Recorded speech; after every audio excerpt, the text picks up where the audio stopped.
आप सभी को नमस्कार।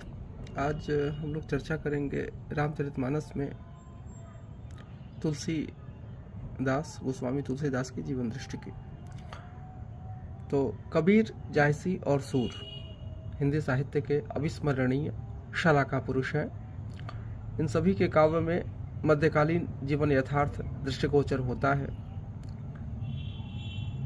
कबीर के काव्य में छनकर तो जायसी के काव्य में बहुत कम मात्रा में उपलब्ध है, और रामचरितमानस को छोड़ करके यदि पूरी बिना पत्रकार देखें तो उसमें तो पूरा मध्यकालीन जीवन यथार्थ ही चित्रित है। पर अपने समकालीन परिदृश्य को चित्रित करते हुए भी ये कवि इस निकृष्टतम व्यवस्था का कोई विकल्प नहीं प्रस्तुत कर सके। यहाँ पर हम कह सकते हैं कि जायसी का सिंघल द्वीप, कबीर का अमरदस्वा आदि इस व्यवस्था के विकल्प हैं। तुलसी तो राम राज्य को प्रस्तुत करते ही हैं, जबकि सूर का जो रासलोक है, सूर का जो वृंदावन है, वो भी इस व्यवस्था का विकल्प है। लेकिन दिक्कत यह है कि कबीर का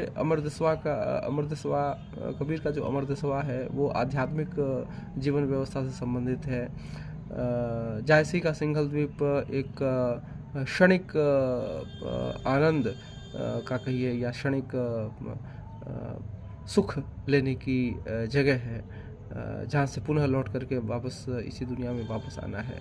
सूर का जो वृंदावन है वो काफ़ी हद तक उसमें सामंती मिजाज झलकता है, यद्यपि सामंती मिजाज के विरोध में भी हो जाता है, लेकिन काफ़ी हद तक वह अपने समय की सीमाओं से बंधा हुआ है।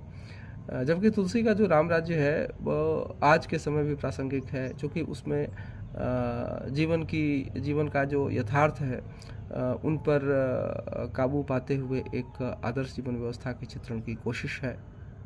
यद्यपि उसमें भी अपनी खूबियाँ और खामियाँ हैं, लेकिन अन्य तीन विकल्पों से तो वह बेहतर ही है और यथार्थवादी ही है।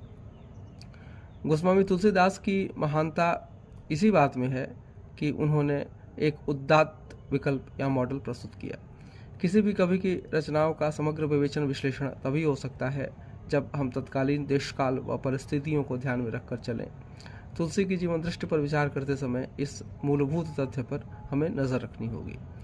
स्मिथ लिखते हैं, मध्यकालीन हिंदी काव्य के इंद्रजालिक उद्यान में तुलसीदास का व्यक्तित्व सबसे ऊंचे वृक्ष के समान है।